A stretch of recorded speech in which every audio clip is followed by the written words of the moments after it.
Hi there, you're very welcome back to the Evening Show, and as we all know, the property market in Ireland has changed dramatically, and it's probably still changing. And a very interesting book has just come onto our desk here. It's the Irish Property Buyer's Handbook 2011, and its author is here with us. She's Carol Tallon, and she has some very interesting tips on buying property in this year ahead. Carol, you're very welcome indeed. Thank you, John. Now, I think the first thing we should find out really is, where are we now? Well, where are we now? It would appear that Standard & Poor's, the rating agency, have called the bottoming out of the market. And again, for some areas around Ireland, they're going to feel that that's very premature. Right. But in other areas, actually, particularly in South County Dublin, there has been a level of, not only a levelling out period going back in the last 12 months, but in fact, it's actually started to pick up in areas. Right. The difficulty is in calling the bottom of any market. The market does not operate uniformly. So there are hundreds of smaller local markets, and that's even true within areas like, for example, if you're looking at Galway City or Cork City or Dublin City, the city itself won't operate uniformly, so there will be certain areas, certain roads, certain housing developments that will pick up. But we are, I presume, expecting Dublin, the capital city, to lead the way, are we?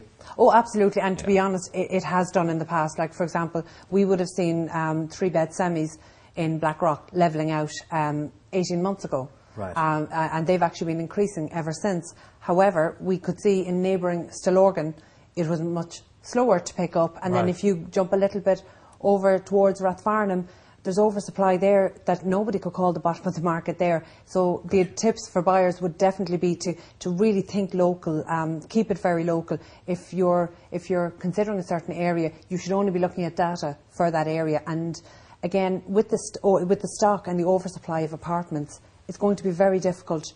With the lack of information out there for buyers, it's going to be very difficult to judge. So if you're looking at houses, don't count apartments, because you will come up with an oversupply. That's a problem that's going to hang on in the market definitely for the next 2 to 3 years. And what about NAMA? How is that affecting potential buyers? Well, there's been, I suppose, a couple of ways that NAMA is impacting the market. For one thing, NAMA has operated far more efficiently for dealing with the housing estates than we would have thought. One of the major things is that they're planning an auction towards the autumn of this year. Now, that's a very positive move, because NAMA is responsible for a large stock of residential units in Dublin. They need to be moved on, and if they're done so by public auction, investors overseas have already shown an interest, and Irish home buyers, because they actually have some nice locations and nice developments, far more suitable for home buyers than we would have seen selling at the previous bank auction, the non-NAMA bank auction last month. That was a bit of a fire sale, really, wasn't it? It absolutely was. Yeah, it absolutely was. And as a fire sale, it was hugely successful for the auctioneers and the banks involved. I know there was some confusion there, but that was a non-NAMA auction, so the banks involved there were those unassociated with NAMA. So what kind of properties then will the NAMA one have? It will be similar. It will be a similar style. So you'll be looking at housing estates all over the country. You will be looking at a lot of apartments, and the difficulty there is that the Irish psyche just doesn't bond well with apartments. We have a culture of home ownership, and we haven't. I think one of the major problems with the property market is that as a nation, we didn't plan or build what the Irish people wanted to live in. So for financial reasons, people may elect to buy an apartment, but it definitely wouldn't be the first choice. For example, we have first-time buyers coming into us, and they're saying that they're looking for a 2-bed apartment, but they're doing that on the basis that they don't know, or they don't feel that they could afford a house. Whereas actually, with some careful sourcing, they may well be able to stretch to a house, which in the majority of cases would be a far better investment. So that's a difficulty that any of these bank properties or distressed properties, the fact that there's such an oversupply of apartments is going to distort the market. But I did notice, even in the fire sale, that there were certain apartments with kind of added value that did sell at a reasonably good price. You know, there are great apartments in great locations, aren't there? Oh yeah, absolutely. And the thing is that it just requires some careful research. So buyers will need to get involved in the research of the management companies to make sure they know what they're buying into. In the last auction, there was a number of apartments that were selling that were actually subject to litigation, pending litigation. So there was barristers' opinions supported, but they need to be investigated thoroughly. Just want to talk a little bit more about your excellent book, and it really is quite a big tome, I have to say, and it breaks down all the different areas. Like there is a section on taxation and the hidden cost there. Tell us about some of the ramifications of taxation for new house buyers. Well, I suppose one of the major changes at the moment is that stamp duty was reformed last year, which means that for the first time now in a long time, first-time buyers will they will come within the stamp duty net, so they will be paying 1% in stamp duty. So while the reform was a positive thing for home buyers, for home buyers generally, because actually the rates, so for people trading up that would have been subject to 6 and 7% will now only be paying 1% for anything below $1 million or 2% for anything above $1 million. Right. The difficulty is that it brings first-time buyers within the net for the first time. The fact that the rates are much down, are much decreased, right, means that they will be looking at 1%. And is there anything selling over $1 million at the moment? Very little. There's plenty guiding $1 million, but I think they're quite lucky to make their 750 and 800. Also in your book you describe auctions as the new reality for Irish buyers. Expand on that. Absolutely, and the very simple reason for that is that we have a huge oversupply in the Irish market at the moment. I don't think that will come as a surprise to anybody.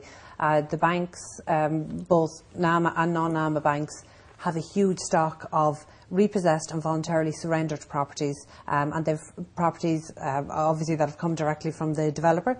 The only way to deal with such a stock will be through auction. So at the last auction last month, there was 84 properties sold, making almost 15 million in 5 hours, and that was anecdotally exclusively mattress money. So that was all cash purchases. Yeah. Excellent. So, just a final question on your book, actually. Is this only for first-time buyers for residential, or is it for investors as well, did you say?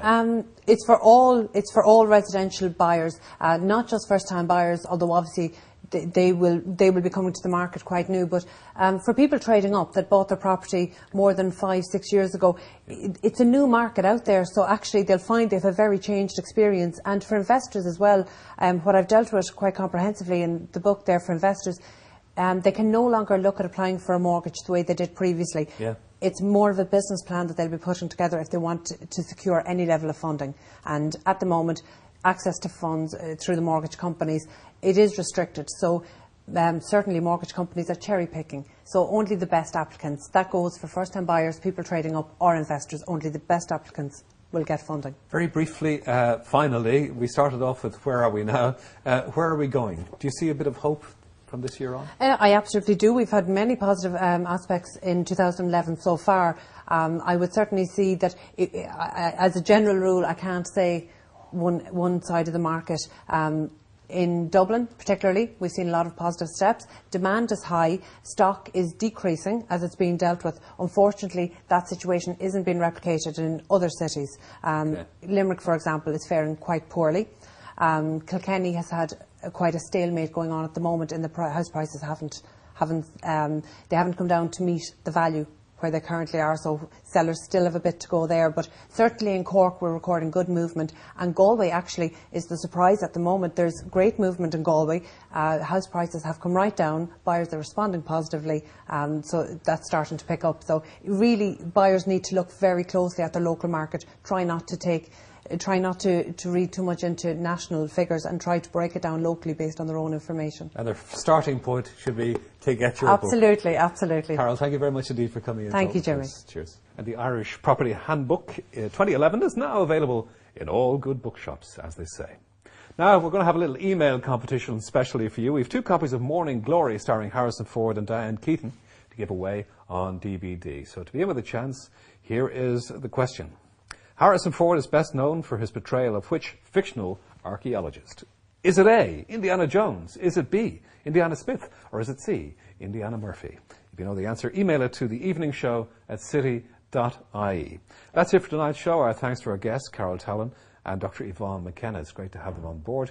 Tomorrow we'll be meeting the voice of a new animated TV series. The show is called Punky, and also we'll be giving you some advice on surviving the dreaded leaving cert. Join us tomorrow on The Evening Show.